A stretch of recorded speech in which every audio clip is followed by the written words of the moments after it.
l'immobilisation. Et comme c'est une grande prière, on a changé un peu de programme, mais c'est pas grave, c'est comme ça. Alors, je vais vous parler de l'amour de Dieu, j'ai aimé le témoignage du frère. Parce que souvent le fois, vous voyez, c'est comme ça. On veut faire des compromis avec Dieu.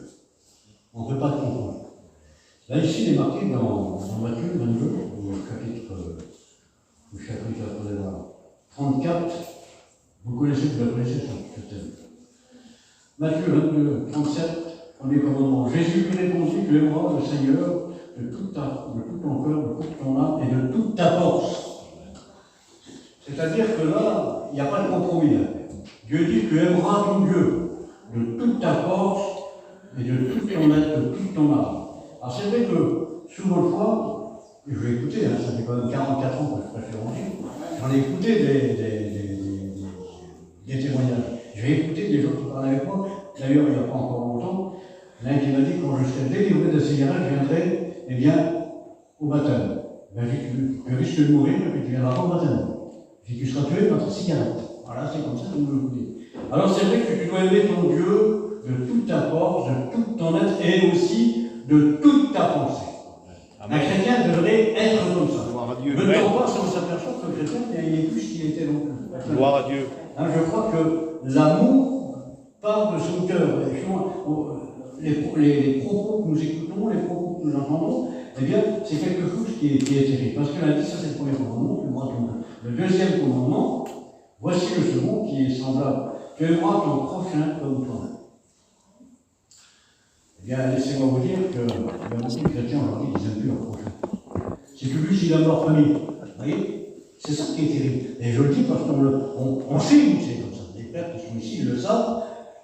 Il est dit que l'amour du plus grand nombre va disparaître.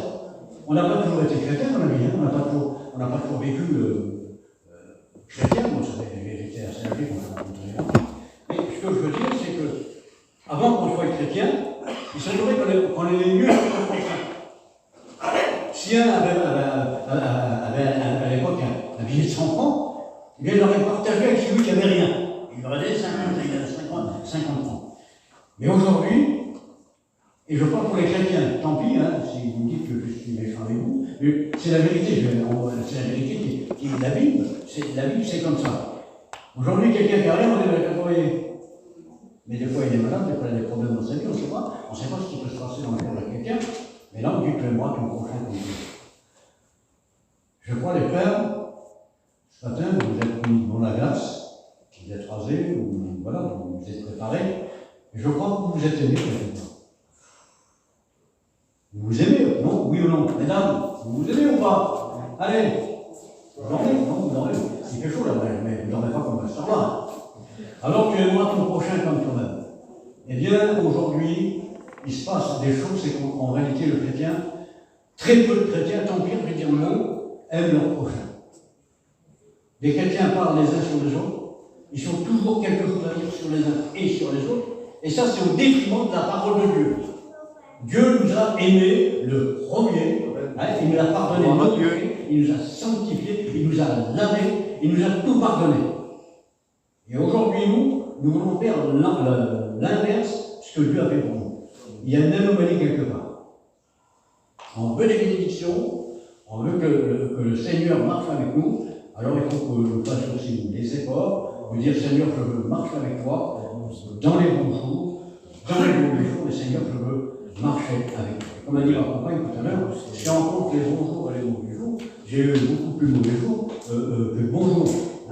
Vous êtes assis dans l'hôpital pendant pratiquement 10 ans de votre vie, pratiquement tous les 15 jours entre les hôpitaux, parce que vous avez des enfants qui ne sont pas bien du tout, c'est des bons problèmes, vous comprenez bien.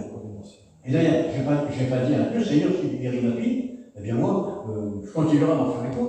Seigneur, guéris-la, si c'est ton désir à toi de la guérir, tu le feras. Aujourd'hui, elle est mère de famille de 4 enfants, et que le Seigneur va garder. On aura Dieu. Seigneur, on veut faire toujours des choses à notre idée. Il dit à nous: Seigneur, je te donne les signes, mais qu'est-ce qu'on peut donner au Seigneur, quelque part? Notre misère, c'est ce qu'on peut donner. Mais avant tout, Seigneur, il veut de nous un bon témoignage. C'est ça, un témoignage d'un chrétien qui aime son prochain, logiquement, il a un bon témoignage. Vous n'êtes pas d'accord avec moi? Amen. Vous êtes des chrétiens, je suis un chrétien, il y a des chrétiens qui sont sont là, eh bien c'est vrai, si on veut un bon témoignage, eh bien il faut commencer à l'église. Ça, il y a des choses qui me dépassent. Aujourd'hui, on s'est écouté ici. On s'est écouté chrétiens j'étais avec une personne, avant que mon frère s'en va près du Seigneur, eh bien, il y avait une personne qui était là, elle n'était pas chrétienne, c'est-à-dire celle qui donnait le témoignage de chrétien. J'ai jamais écouté ce foyer-là dire un autre travers. Il n'y avait pas des paroles, des paroles belles, on va dire ça comme ça. Et on se dit, mais c'est pas possible, elle n'est pas chrétienne, elle ne connaît pas Dieu, et c'est elle qui donne l'exemple à nous. Et là, c'est là qu'il faut faire plein de mariage. Alors c'est vrai que l'amour de Dieu, pour nous, elle n'a pas changé. Vous savez, je crois que la première fois que j'ai écouté la parole de Dieu, je devais avoir 6 ans.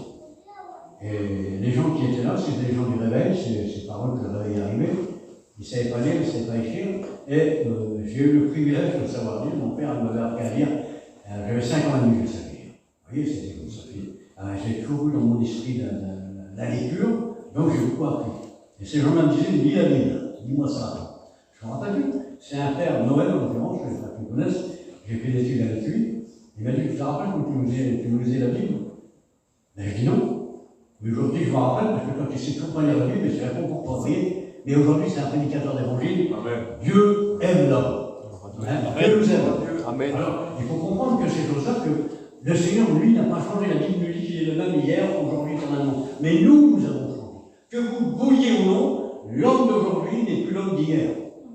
L'homme d'aujourd'hui, je ne sais pas, il semblerait que, avant on allait à l'église, bon voilà, on allait à l'église, on allait faire des navales, on avait compris, c'est comme ça, et donc on allait à l'église, tant que nous avions quelque chose à demander à Dieu, ou au sein de l'époque.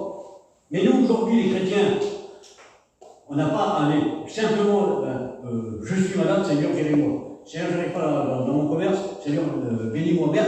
Entre ça, il n'y a jamais aucun contact avec Dieu. C'est pas normal. Un chrétien doit avoir la prière. S'il n'a pas la prière, spirituellement, il est mort. Que vous le vouliez ou non, un chrétien ou une chrétienne qui ne prie plus, c'est fini. Il aime pas Dieu. Dieu aime écouter ses enfants. Vous savez, il n'y a pas besoin d'avoir des prières comment dirais-je, de 5 heures. Hein. J'ai connu un membre de ma famille qui priait pendant 5 heures. D'ailleurs, tout le monde le regardait. Il disait, pourvu qu'il ne commence pas avant. Oui, il a prié, pourvu qu'il ne commence pas avant. Il commençait la prière, vous voyez, il commençait, je ne sais pas, allez, on va dire, pour un culte, il commençait à 11h, donc à midi, et tu commences à prier, c'est pas possible. Il y a un arrêtable. Voilà. Aujourd'hui, il y en a jusqu'au tout. Ça y est, ça va bien, ayons des prières, Seigneur, bénis-moi, bénis mon foyer, bénis mes amis, mais ça s'arrête là. Ça sert à. Qu'est-ce que dit la Bible? C'est pas la peine de faire des prières. Le Seigneur vous connaît, il sait. Ce soir, il connaît ce que vous allez lui demander. Il sait ce que vous allez lui demander ce soir. Quelle que soit votre prière, il est celui qui écoute. Vous savez, moi je vois ici, là, parce que bon, Dieu nous a tant aimés, Jean 3,16 dit que Dieu, ce Dieu d'amour, ce grand Dieu, il nous a tellement aimés qu'il a donné son Fils. Vous voyez, c'est hier, vous regardez la Bible, et vous savez ce que Pilate va dire à Jésus? Il ne dit pas à Jésus, il dit voici l'homme. C'est une chose terrible. Voici l'homme, quel homme? C'est un homme, il ne dit pas voici le Fils de Dieu, voici. Non, il dit voici l'homme. Mais qui était cet homme? Je me disais dans mon esprit, c'est un homme qui m'a sauvé la vie. C'est un homme qui m'a guéri. C'est un homme qui m'a consolé. C'est un homme qui a fait des choses pour moi que, même dans le plus grand des rêves, si vous voulez, de mes pensées, jamais de ma vie j'aurais pensé qu'un jour, eh bien, il avait frappé à la porte de mon cœur, mais il l'a fait, comme il l'a fait Dieu. Eh bien, cet homme, ce soir, qu'on appelle Jésus, il est parmi nous. Et ce Jésus-là, il est capable encore, eh bien, de le bénir, il est capable de le consoler. Vous savez, je vais dire comme ça, Seigneur. Je suis avec mon garçon en Belgique, hein. Et là, j'ai vu ma soeur, et vraiment, ma soeur unique, puis mon petit frère. J'ai dit, Seigneur, toute ma famille est partie. Sur 6 qu'on était, là, en écran, ça m'a choqué. Je me dis, Seigneur, comment tu sais les choses de la vie? Mais je remercie Dieu que le Seigneur a mis dans mon cœur l'espérance que le commun des mortels ne possède pas. Moi, mon espérance à moi, c'est que ceux qui sont partis, bien un jour, je reviendrai. Et ça, il faut marcher avec le Seigneur, c'est vraiment quoi le Seigneur? On veut marcher avec le Seigneur, mais à notre idée, à notre. Là, je peux faire ça, de toute façon, Seigneur chacun moi un grand Dieu, il est capable de tout pardonner. Vous voyez, c'est comme ça. Vous savez, dans les églises, je vais le dire comme ça, peut-être que bon, je vais dire une bêtise, mais c'est comme ça. Moi, j'étais un homme d'église, parce que voilà, c'était comme ça. Et j'allais à la messe, j'allais au catéchisme, j'allais partout. Je passais devant le croix, je me signais, j'allais passer devant mon petit croix, j'avais une bougie. Mes parents m'avaient enseigné ça, moi. Puis j'ai pleuré comme ça. Vous avez compris? Mais alors, comme une personne, parce qu'on voyait, à l'époque, on voyait aussi un petit peu les cas sauvages, on s'arrêtait loin des mots. Et là, des fois, souvent, on voyait passer des projets avec un refrain. Ils avaient donné des systèmes d'onction. Vous avez compris ce que je veux dire? Et là, l'évangile, mais tiens, la personne était là sur son lit en train de partir, le curé mettait de l'huile sur les yeux, parce que voilà, il avait fait des bêtises, pour pardonner, sur les mains, sur les pieds, etc., sur les yeux. Voilà, et c'est en partie. Et ce que je veux dire, c'est parce que Jésus est venu.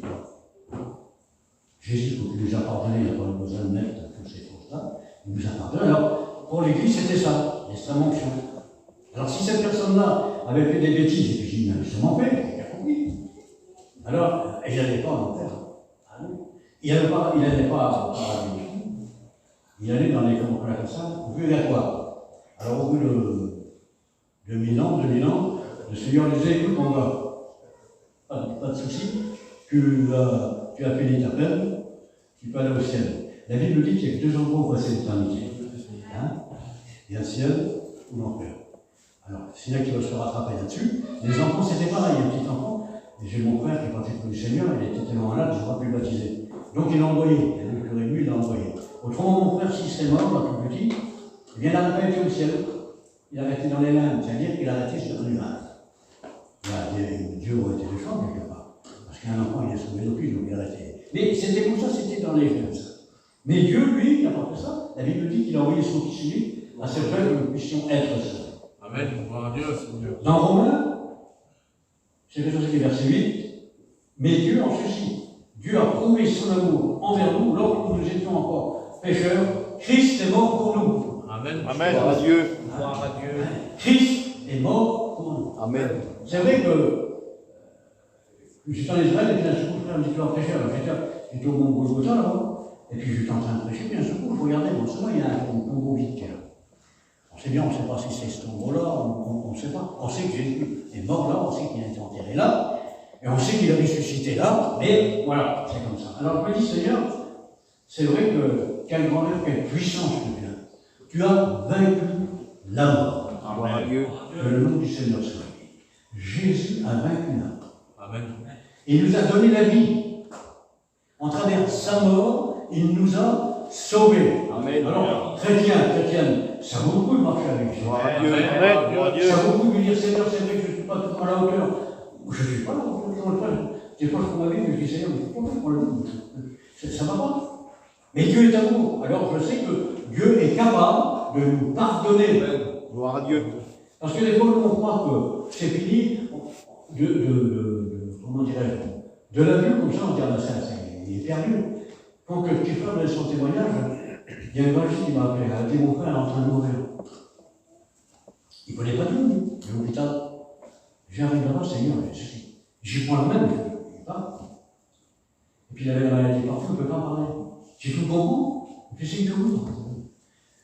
J'ai juste expliqué, j'ai expliqué un homme qui est mort pour toi. Tu veux l'écouter, mais sans bruit. Et puis, je parle avec lui, Jésus, ce qu'il a fait, les morts ressuscités, qui guérissait les malades, qui a ressuscité les morts. Là, pendant un quart d'heure, je crois, et je vois cet homme de larmes couler comme ça. Et j'ai dit d'un seul coup, veux-tu accepter Jésus pour la personne? Merci de vous qu'il est parti. Les infirmières qui étaient derrière moi, ils étaient en train de pleurer. Il n'y a pas de temps. Gloire à Dieu. Pour nous, on est tout de suite à regarder, de dire, bah oui, ouais, mais qui est moi? Personne. Mais je sais que Dieu est capable de pardonner. Amen. Il avait dit une chose, je crois que moi j'ai ça, il avait dit ce qui est impossible aux hommes est possible. Gloire à Dieu. Vous savez, il y a des gens qui croient qu'ils sont sauvés, mais en réalité, c'est les chrétiens qui sont perdus. On croit qu'ils sont sauvés, non, ils sont perdus. Et d'autres on croit qu'ils sont partis, mais non. Et je dis jamais à quelqu'un qui est perdu. Moi, je dis tout ce mot-là. Le destin de cette personne-là est entre les mains. Amen. Voilà. Je ne suis pas un juge, moi. Je sais, dans la Bible, vous savez, les frères, que dans la parole de Dieu, il est marqué ces choses-là, il y aura des sauvés, il y aura des perdus. Bon, mais ça, c'est pas notre domaine, et c'est pas le sujet qu'on a ce soir. Alors dans Jean 4.8, il dit, celui, écoutez bien, et je le dis aux chrétiens, et ça c'est marqué dans la Bible.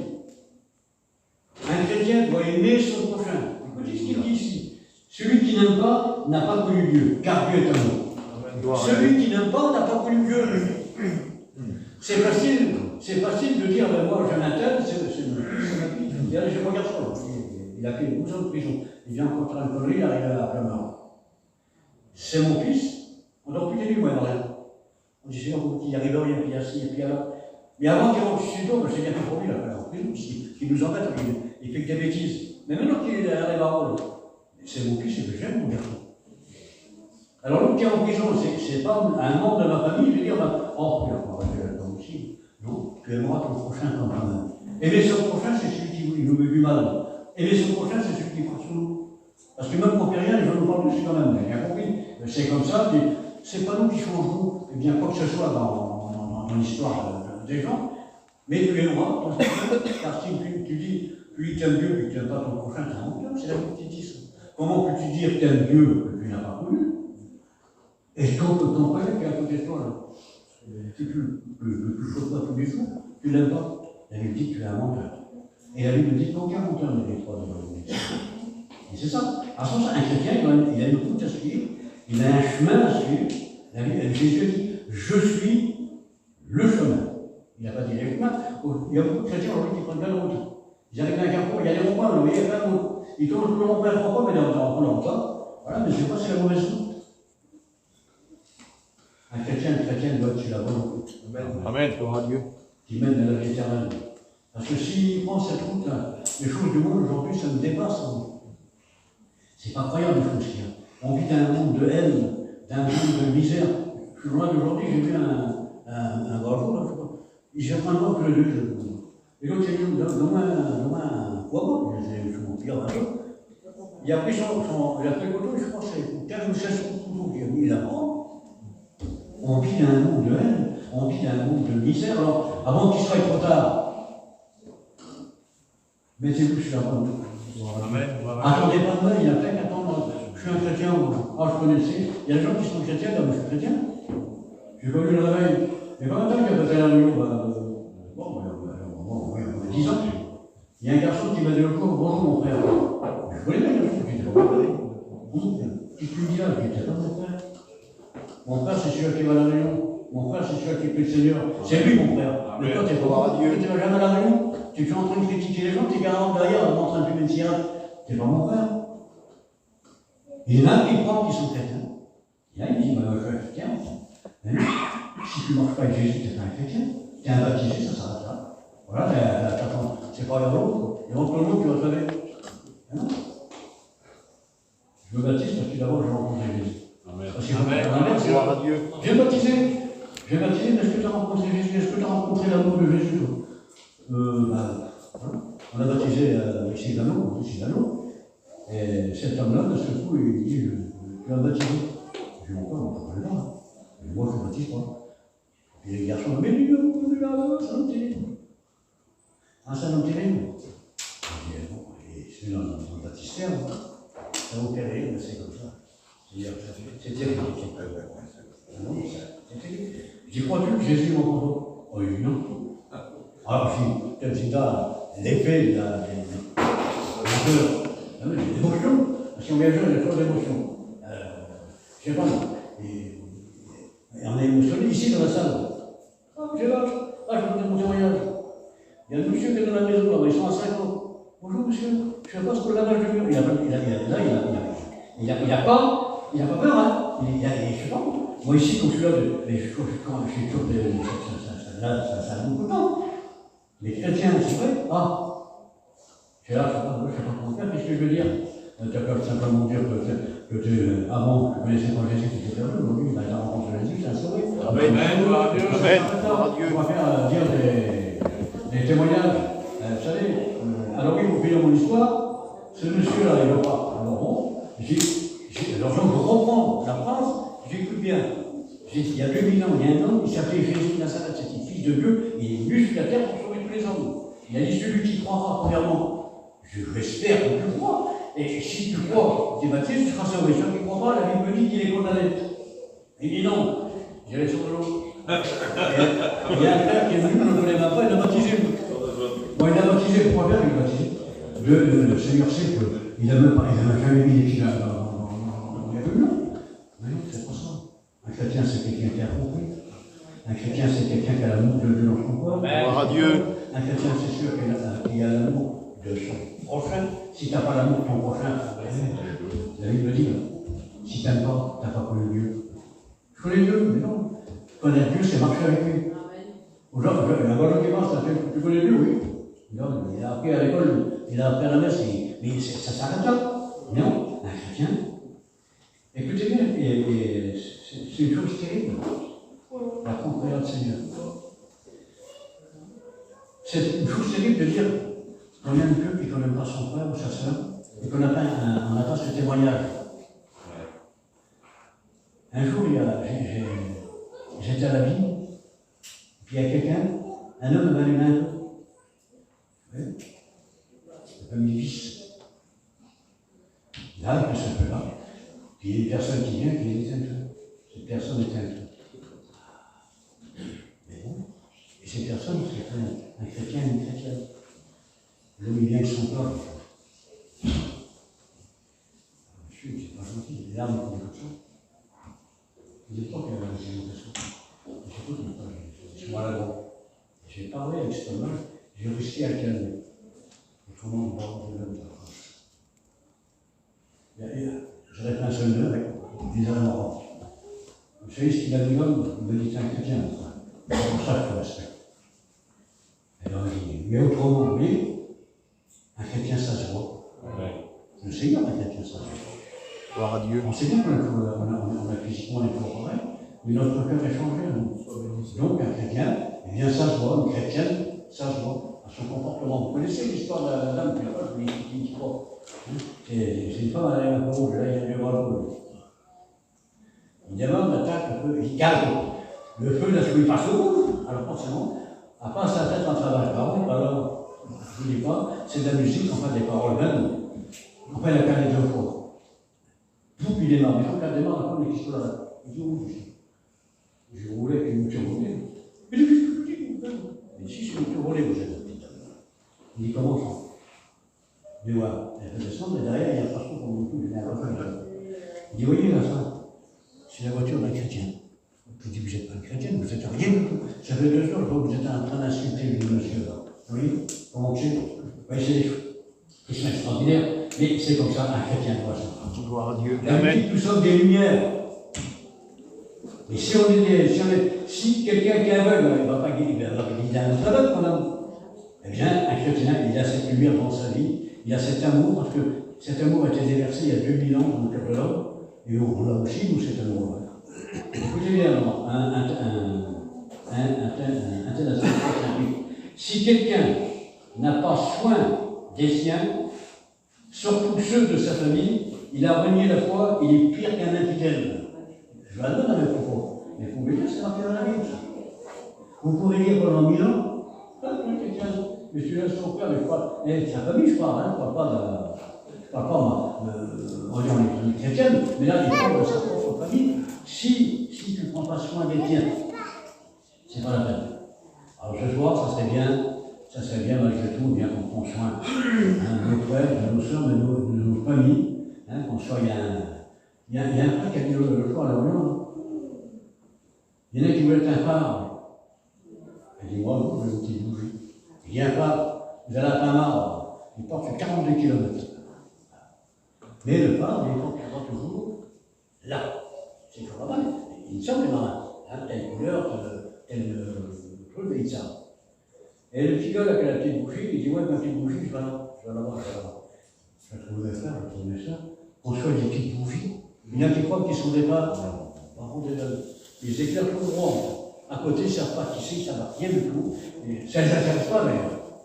Mais nous, les chrétiens et les chrétiennes, on doit s'intéresser à tous ceux qui nous environnent. Non seulement nos familles, mais nos frères, nos sœurs, nos amis qui Amen, connaissent gloire à pas Dieu. l'Évangile. Parce que c'est facile de dire. Il y a des gens qui connaissent l'Évangile depuis 17 ans. Les enfants, moi, il y a rien qui sont baptisés.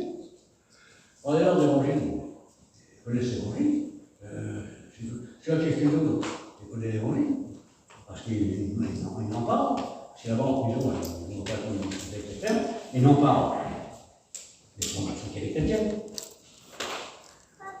Le garçon qui a eu l'accident, il ne faut pas chrétien. Il a sauvé deux fois la vie, et puis il ne faut pas chrétien. Là, il a dit, attends, il dit, je crois, faut que je vois la rue, faut voir, c'est comme ça qu'il a fait pour moi, c'est bien. Il y a des gens qui se réveillent, mon pote. 17 opérations, 6 mois à l'hôpital, il était mort. Il était mort, l'évangile de Rémi de Paul était mort. Et c'était fini. D'ailleurs, ma fille, dans son rêve, elle a vu son frère qui allait au ciel, il marchait de l'escalier comme ça transparent. Et puis alors, elle l'a vu comme ça, puis mon fils, il l'a vu. Elle a dit c'est ça la voix que je veux faire. On était là, on ne sait rien, nous. Puis d'un seul coup, la petite a dit, il était devant la porte, il dit rentre, c'est pas bien ce qu'il joue avec nous. Il y avait un homme dont il ne voit pas le visage, et il était rentre, bien ce qu'il joue avec nous. Il y avait une grande table, ça faisait une chance terrible. Et puis elle a crié, je veux pas que tu rentres dedans. Et puis tellement qu'elle a pas cru voir, cet homme s'est levé, puis il a dit, Stéphane, descend. Et au moment qu'il redescendait, les balais étaient en train de ranimer. Il était mort. Là, non, Stéphane, le bras était plein. Mais avec la grâce de Dieu, mon petit là aujourd'hui, c'est un père de famille, il avait pas fou. Des années après, j'ai dit à mon fils, j'ai dit, mon fils, mon petit dans un coma dépassé, t'as rien vu? Il dit, attends, mais c'est la faute de la terre, mais qui s'est rien dans la main? Il a dit, mon petit, il dit, attends, il faut monter l'escalier. Je il y avait un immense qui était là, je voyais pas le visage, et puis il a quitté sur cette table. Et puis il dit, rentre, ça va bien très chaud avec nous. Il dit, tellement qu'elle n'a pas crié, elle m'a fait redescendre, et j'ai été tellement bien là-bas. Dieu est grand, Dieu est amour, et cet amour-là, on ne veut pas la partager avec le Seigneur, on est d'accord. Changeons notre comportement, changeons notre vie. On est des chrétiens, on n'est pas n'importe qui, là, on est des privilégiés d'être chrétiens. Regardez ce qui se passe dans les autres pays. Dans les pays qui sont en train de se massacrer, les voyageurs, ils n'ont plus aucun droit. Depuis qu'il y a eu le rideau de fer, bon, il y a eu un semblant de liberté, vous avez bien compris. Mais en réalité, aujourd'hui, c'est encore pire. C'est encore pire qu'avant. Et les frères, ils ne pourront même plus y aller, tellement que ça va mal. Et nous, en France, ici, on a ce privilège. Eh bien, on a la réunion. Je vais bien avoir vu qu'il y a une part misère. Non, il n'y a pas de part misère. On a un pays libre. Et nous, on peut aller à la réunion, on peut prier le Seigneur librement. Et puis, on va pas. Alors, ce soir, il y a quelques mots que je vous ai dit là, que j'ai fait comprendre l'amour de Dieu. L'amour, un jour, un homme m'a dit, Dieu est amour. Je dis non, comment non? Il est l'amour. Il n'est pas l'amour, il est l'amour. C'est quelque chose qu'on n'arrive pas à voir. Parce qu'on est toujours moins créé. Voilà. C'est vrai, il faut dire la vérité. On est toujours moins qui voit. Lui, il fait ça, lui, il fait ça. Regarde ta propre vie. Si en regardant ta propre vie, tu feras quelque chose de bien dans ton cœur. Un père est tombé, va. Prie avec lui. Une sœur, ça va pas, va la trouver. Parle avec elle. Parle pas de chiffre, parle pas de mon Dieu, parle de Jésus. Viens ensemble, on prie ensemble. Et souvent de fois, j'ai eu besoin, souvent de fois, qu'elle vienne vers moi, prier. Parce que voilà, la vérité est là, c'est comme ça. Vous savez, je vais vous faire la leçon. Moi, je crois, depuis les années que je prêche, c'est faire cette mémoire, parler de l'amour de Dieu, prier ensemble. Je ne serais peut-être pas là sans nous parler d'évangile. On a besoin des uns des autres. Amen. Un chrétien, il faut qu'il prie les uns pour les autres. Il ne faut pas qu'il s'enferme tout seul dans sa vie. Mais non, mes frères, aujourd'hui. Changeons notre comportement de Dieu. Regardons en face ce qui ne va pas et de dire Seigneur, ce que je ne peux pas faire, toi tu es capable de faire. Alors dans cette soirée, moi je ne connais pas vos vies, c'est aussi bien comme ça, Dieu, mais n'attendez pas trop longtemps. Et pour ceux et celles qui ne sont pas encore dans la maison du Seigneur, bien qu'ils s'approchent, qu'ils viennent. Vous savez, ça va dans la conclusion, je ne sais pas pourquoi je dis ça ce soir. Vous savez, cet homme qui était devant la cage du temple, il était là, donc Pierre et Jean lui montaient au temple. Vous voyez la porte ouverte, il ne pouvait pas rentrer. Il y avait quelque chose qui lui manquait, mais il était pas là. Ces hommes sont arrivés, ils ont dit on a rien, on a mis hors d'argent. Mais ce que vous possédez, vous ne possédez rien. Vous possédez un nom de Jésus parce que vous ne possédez rien. Pour avoir le jour qu'une chose mauvaise qu'il avait, c'était disparu de leur vie. Et puisque nous procédons au nom de Jésus, lève-toi et marche. Qu'est-ce qu'il Gloire à a Dieu. Il est parti, il s'est levé d'un coup, la Bible dit, et puis il est parti en courant. Il est rentré dans le temple. Il y a combien parmi vous, les sœurs, les frères, qui se trouvent devant la porte, qui ne veulent pas perdre temps, avant qu'il soit trop tard? La porte est ouverte, vous pouvez rentrer. Jésus a dit, je suis la porte. Amen, gloire à Dieu. Tu prends, tu rouvres, tu rentres, tu vas manger avec moi. Alors ce soir, avant qu'il soit trop tard, eh bien, faites le bilan de votre vie. Et rentrez avec Jésus. Alléluia. Amen. Gloire à Dieu. Alléluia.